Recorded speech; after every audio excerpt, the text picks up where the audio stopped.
صلي وأكل القراءة أبدا صحيح ولا لا؟ صلي وراء صلي وراء ليست من الأخطاء الجلية. اللهم إذا كان لحانا، لكن إذا كان مثلا يقول يؤمنون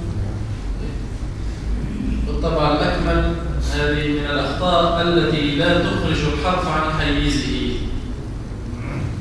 هذه صفة تحسينية تجميلية تكميلية، لكنها من قال يؤمنون بالطبع مفهوم الكلمة واضح والكلمة صحيحة، لكن بالطبع هذه الواو ليست صافية لأنها لم تخرج من مخرجها صحيح، ولكن في بالطبع حروف تخرج صفات تخرج الحرف عن حيزه فيتغير المعنى، فهذا بالطبع لا يجوز للإمام أن يتقدم وهو لحان. لحان أي يلحن يخطئ إما في إعراب الكلمة أو لا يأتي بصفة الحرف كما ينبغي، بحيث تلك الكلمة تخرج عن حيزها. بدل أن يقول الطلاق يقول التلاق، قانطين يقول قانتين. طيب أخونا الكريم يطلب مني أن أقرأ بالحذر. طيب وأخونا الكريم يطلب مني أن أقرأ صمتم بكم عمي بالحذر. طيب بالنسبة للمراتب القراءة عندنا 3 مراتب، أو بالأحرى 5 مراتب. مرتبتين لا تجوز بهما التلاوة، و3 مراتب تجوز بهما التلاوة. قال الإمام ابن الجزري رحمه الله في منظومته طيبة النشر: ويقرأ القرآن بالتحقيق. تحقيق هي القراءة ببطء وتؤدى وتكون غالبا أثناء التعليم. ويقرأ القرآن بالتحقيق مع حذر. الحذر هي القراءة بسرعة ولكن بدون دمج للحروف وبدون خلط. لذلك الإمام حمزة لما سئل من أقرأ الناس قال من إذا حذر حقق.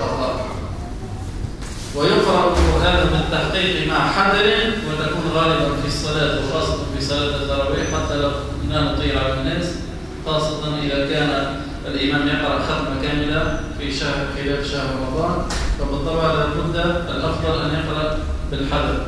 ويقرأ القرآن بالتحقيق مع حذر وتدوير. التدوير بين التحقيق وبين الحذر. ويقرأ القرآن بالتحقيق مع حذر وتدوير وكل متبع مع حسن صوت بلحون العربي مرتبا مجودا بالعربي. فالترتيب يشمل كل المراتب. يعني ممكن القارئ أن يقرأ بالحذر ولكنه يرتب، ممكن القارئ أن يقرأ بالتدوير وهو يرتب، وللقارئ أن يقرأ بالتحقيق وهو يرتب.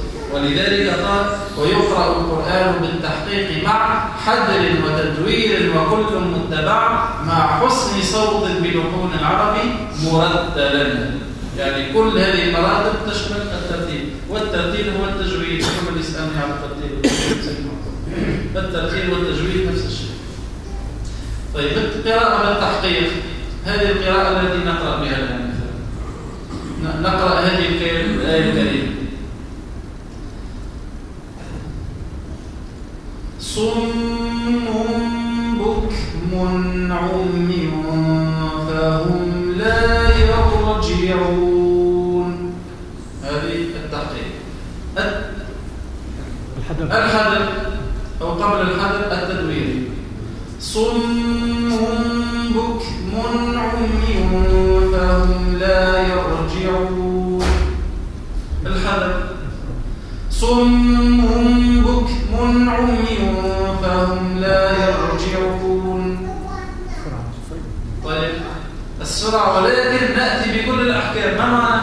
يعني إذا ضم الشفتين ضم الشيء ساكن نرجع الشفتين بسرعة. طيب نستطيع من ذلك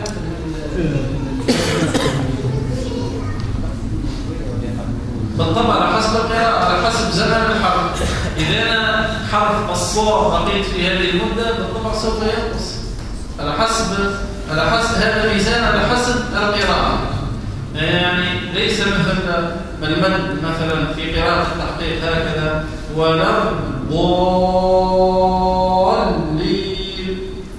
إذا قسنا هذا الزمن في قراءة التحقيق ليس مثل في قراءة الحذر ولا الضالين، فبالطبع سوف يقل، لأن الزمن الذي استغرق في نطق الضاد عند قراءة التحقيق ليس نفس الزمن الذي استغرق عند نطق الضاد في قراءة الحذر. عندنا قلنا حدود متعلقة كذلك بسرعة القراءة. طيب جيد ما شاء الله. قلت لنا 5 حالات. طيب الحالة التي لا تجوز بها القراءة هي الهذرمة. الهذرمة وفيها نهي من حضرة النبي صلى الله عليه وسلم. قال رسول الله صلى الله عليه وسلم ولا تهذوه كهذ الشعر، ولا تهذوه كهذ الشعر. الحمد لله رب العالمين الرحمن الرحيم مالك يوم الدين إياك نعبد وإياك نستعين اهدنا الصراط المستقيم صراط الذين أنعمت عليهم غير المغضوب عليهم ولا الضالين. حروف كل ممدوجة في بعض هذه حرام ولا تجوز بها التلاوة. ولا تهذوه كهذ الشعر، هذه مرتبة. يعني يحذر القارئ ولكن لا يصل إلى حد الهذرة أي دمج الحروف. مثلا إنه هو لا يقول إنه هو السميع إنه. طيب أين الثانية؟ صار دمج في الحروف. طيب هذه المرتبة لا تجوز بها القراءة. وكذلك مرتبة أخرى لا تجوز بها القراءة هي التمطيط في أسبوعين. مثلا بدل أن يقول بسم الله يقول بسم الله الرحمن الرحيم. مضبط هذه الكسرة حتى صارت ياء، كذلك لا تجوز بها التلاوة. فالتحقيق عنده حد والحذر عنده حد. ما شاء الله. ولم نأخذ اليوم من شرح المقدمة الجزائرية، نأخذ صفة من الصفات القلب.